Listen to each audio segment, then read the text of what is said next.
आज हम लोग बात करेंगे ऐसे ठग के बारे में जिसके बारे में जानकर आप लोग हैरान हो जाएंगे। और देश में ही नहीं, दुनिया में जिसका नाम चर्चा में रहा है। जी हाँ, मैं नटवर लाल की बात कर रहा हूँ, मिस्टर नटवर लाल की बात कर रहा हूँ। और आप देखिए कि जिन्होंने आपका ताजमहल तक बेच दिया था, आप देखिए जिन्होंने लाल किला भी बेच दिया था, और तो और संसद भवन को भी बेच दिया था। और तब जब इन्होंने संसद भवन की डील की, उस समय सारे सांसद भी उसी संसद भवन में मौजूद थे। और छोड़िए, इन्होंने राष्ट्रपति भवन को भी बेच दिया था। और इसीलिए कहते हैं कि उसी क्षेत्र से एक ऐसा व्यक्ति निकल कर आता है जो देश का पहला राष्ट्रपति बनता है। राजेंद्र प्रसाद की बात कर रहे हैं।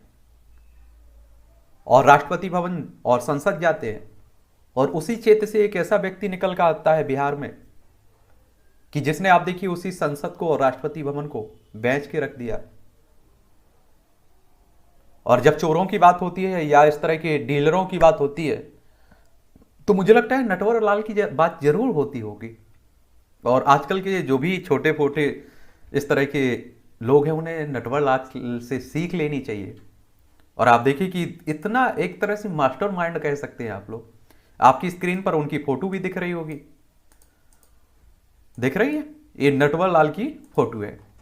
और कुछ उनके कथन भी फेमस रहे हैं। नटवर लाल का कहना था कि मुझे अपनी बुद्धि पर इतना भरोसा है कि मुझे कोई नहीं पकड़ सकता है। यह तो परम पिता परमेश्वर की मर्जी है, मैं नहीं जानता उसने मेरे भाग में क्या लिखा। नटवर लाल ने राष्ट्रपति से कहा था कि यदि आप एक बार कहें तो मैं भारत के ऊपर विदेशियों का पूरा कर चुका सकता हूं और वापस उन्हें भारत का कर्जदार भी बना सकता हूं। एक कहानी है नटवर लाल की, समझ रहे हैं। और एक कथन और आप देखिए, उन्होंने कहा था कि नहीं नहीं, किसने कहा कि मैंने ठगी की है। मैंने लोगों को कभी नहीं डराया, धमकाया नहीं कि मुझे पैसे दे दो। लोगों ने तो हाथ जोड़कर मुझे पैसे दिए, श्रीमान पैसे ले लीजिए, और मैंने ले लिए। इसमें अपराध क्या है। ये शब्द थे किसके? नटवर लाल के। और आपको बता दूं कि बिहार के सीवान जिले में कि बंगरा गांव में सन 1912 में एक लड़के का जन्म होता है, और जिसका नाम था मिथिलेश कुमार श्रीवास्तव उर्फ मिस्टर नटवर लाल। अगर आपसे कोई पूछे कि देखिए मिस्टर नटवर लाल का ओरिजिनल नाम क्या था, असली नाम क्या था, मिथिलेश कुमार श्रीवास्तव। एक बार आप लोग बिहार को देख सकते हैं। देखिए ये बिहार है, इसकी राजधानी पटना है, ठीक है, यहीं से इनका संबंध था। नटवर लाल मिथिलेश कुमार श्रीवास्तव का जन्म सीवान के बांगरा गांव में 1912 में एक रईस खानदान में रघुनाथ श्रीवास्तव के घर में होता है। और देखिए, मिथिलेश कुमार से नटवर लाल बनने की दो अलग अलग कहानियां हैं। पहली कहानी में तो यह माना जाता है कि बिहार के सीवान जिले के बंगरा गांव का रहने वाला मिथिलेश कुमार श्रीवास्तव धनी जमींदार रघुनाथ प्रसाद का बड़ा बेटा था। और मिथिलेश पढ़ने में एक औसत छात्र था, कोई अच्छी स्थिति नहीं थी। पढ़ाई के बजाय फुटबॉल और शतरंज में उसकी रुचि ज्यादा थी। और कहते हैं कि मैट्रिक की परीक्षा में फेल होने पर मिथिलेश को उसके पिता ने बहुत मारा, और जिसके बाद वो कलकत्ता भाग गए। और उसी समय उसकी जेब में सिर्फ 5 रुपए थे नटवर लाल की। और कलकत्ता में मिथिलेश ने बिजली के खंभे के नीचे पढ़ाई की, और बाद में सेठ केशव राम नाम के एक बंदे ने मिथिलेश को अपने बेटे को पढ़ाने के लिए रख लिया। और मिथिलेश ने सेठ से अपनी स्नातक की पढ़ाई के लिए पैसे उधार मांगे, और जिसे कहते हैं कि सेठ ने देने से इनकार कर दिए पैसे।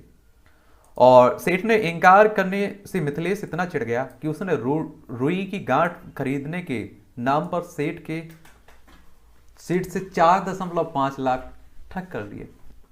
आप समझ रहे हैं, उस समय 4 लाख 4.5 लाख रुपए बहुत हुआ करते थे। और ये मिस्टर लाल से, नटवर लाल से दूसरी कहानी भी जुड़ी है।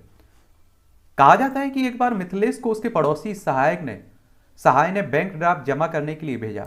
वहां जाकर मिथिलेश ने सहाय के हस्ताक्षर को हूबहू कॉपी किया, और उस समय मिथिलेश को पहली बार लगा कि वो जालसाजी का काम कर सकता है। और उस दिन के बाद मिथिलेश कुछ दिनों तक अपने पड़ोसी के खाते से पैसे निकालता रहा। जब मिथिलेश के पड़ोसी को इस बात की भनक लगी, तब मिथिलेश अकाउंट से 1,000 रुपये, यानी कि नटवर लाल साहब 1,000 रुपये निकाल चुके थे।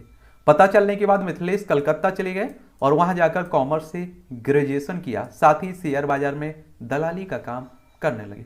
ये दूसरी कहानी इनसे जुड़ी हुई है। जालसाजी के किस्से आप लोग सुनेंगे तो आप लोग हैरान हो जाएंगे। उन्होंने सैकड़ों सैकड़ों लोगों को धोखा दिया और 50 से अधिक छद्म नामों का इस्तेमाल किया।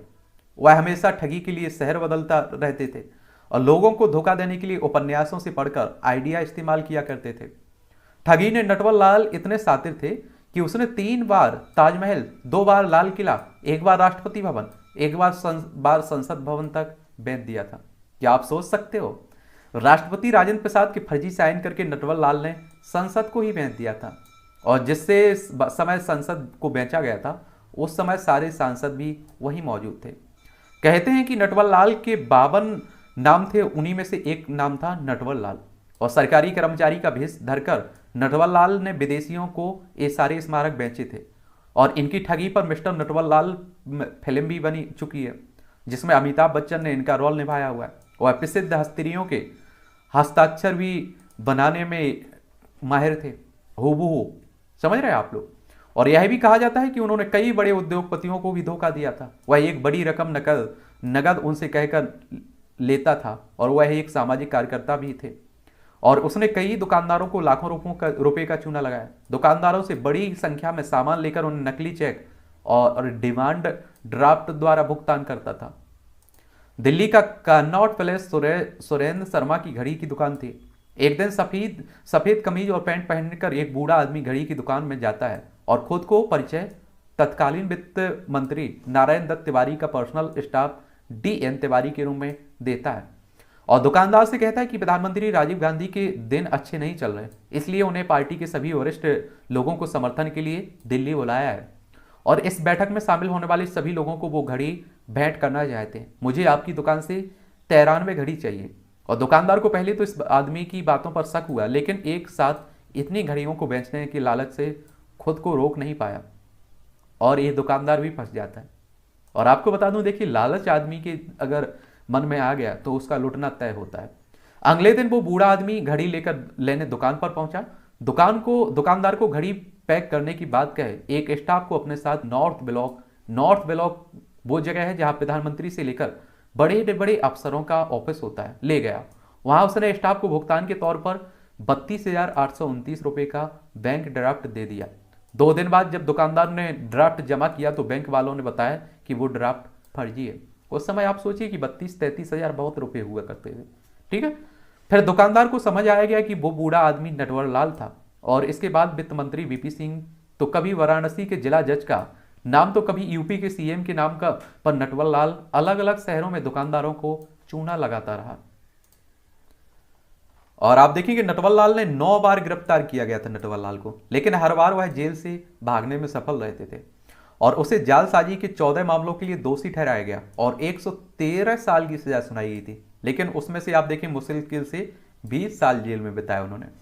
और आखिरी बार उसे 1996 में गिरफ्तार किया गया था, तो उसी समय उसकी उम्र 84 साल थी। लेकिन वह पुलिस को चकमा देने में फिर से कामयाब रहा और उस समय वह व्हील चेयर का उपयोग करता था और उसे कानपुर जेल से दिल्ली इलाज के लिए अस्पताल ले जाया जा रहा था। आप समझ सकते हैं 84 साल की उम्र में भी वो अपना दिमाग उसका इतना शातिर था। नई दिल्ली रेलवे स्टेशन मौका पाकर वह गायब हो गए और इसके बाद उसे 24 जून 1986 को पुलिस द्वारा अंतिम बार देखा गया। उस तारीख के बाद उसे फिर कभी नहीं देखा गया और नटवर लाल को अपने किए पर कोई शर्म नहीं थी। वह अपने आप को रॉबिन हुड मानता था। कहता था कि मैं अमीरों से लूटकर गरीबों को देता हूं। और अभी भी इनके गांव अगर आप जाएं तो इनकी पूजा की जाती है वहां। समझ रहे हैं, हकीकत में यह था कि वो गरीबों को लूटते थे और अमीर एक तरह से आप गरीबों में देते थे दान, अमीरों को लूटकर। इसलिए गरीबों में उन्हें एक तरह से भगवान की तरह माना जाता था। उनकी मूर्ति भी आपको देखने को मिलेगी वहां। उनका कहना था कि मैंने कभी हथियार का इस्तेमाल नहीं किया, लोगों से बहाने बनाकर पैसे मांगे और लोग पैसे दे दिए, इसमें मेरा क्या कसूर है। आखिरी बार नटवर लाल बिहार के दरभंगा रेलवे स्टेशन पर देखा गया था। पुलिस ने मैं पुराने थानेदार जो सिपाही के जमाने से नटवर लाल को जानता था उसे पहचान लिया था। नटवर लाल ने भी देख लिया, उसे पहचान लिया। सिपाही अपने साथियों को लेने थाने के भीतर गया और नटवर लाल उतने में गायब हो गए। यह बात अलग है कि पास खड़ी मालगाड़ी के डिब्बे से नटवर लाल के उतारे हुए कपड़े मिले और गार्ड की यूनिफॉर्म गायब थी। और मरने का नाटक, नटवर लाल ने पुलिस से बचने के लिए 1996 में मरने का नाटक भी किया, जिसके बाद पुलिस ने नटवर लाल के जुर्म की फाइल को बंद कर दिया था, लेकिन लोगों के अनुसार नटवर लाल की मौत 2009 में हुई है। अब आप सोचिए कि जो जिसकी मौत हो चुकी है उस पर क्या केस चलाया जाए। ठीक है, गरीबों के लिए भगवान, आपको बता चुका हूं, करोड़ों अरबों की लूट करने वाला मिस्टर नटवरलाल अपने गांव के गरीबों, अन्य जरूरतमंदों के लिए मसीहे से कम नहीं था। और नटवरलाल जितनी भी हेराफेरी करता था वह सब गरीबों में बांट देता था। अभी कहते हैं कि इनके गांव में आप जाकर आप अगर नटवरलाल कहें तो लोग गुस्सा करने लगते हैं, मिस्टर नटवरलाल कहा जाता है। गांव में इनकी एक मूर्ति भी देखने को मिलेगी। मिस्टर नटवरलाल ने गलत काम करने के बाद भी लोगों के बीच अपने प्यार को बरकरार रखा। यही कारण है कि आज भी नटवरलाल के गांव के लोग इस ठग की मूर्ति बनाना चाहते हैं। और नटवरलाल के नाम से बॉलीवुड में 2 बड़ी फिल्में भी बन चुकी हैं, जिसे काफ़ी लोगों ने पसंद भी किया हुआ है। तो ये कहानी है नटवरलाल की। ऐसे सातिर दिमागी ठगी की आप सोच सकते हैं कि क्या रहा होगा।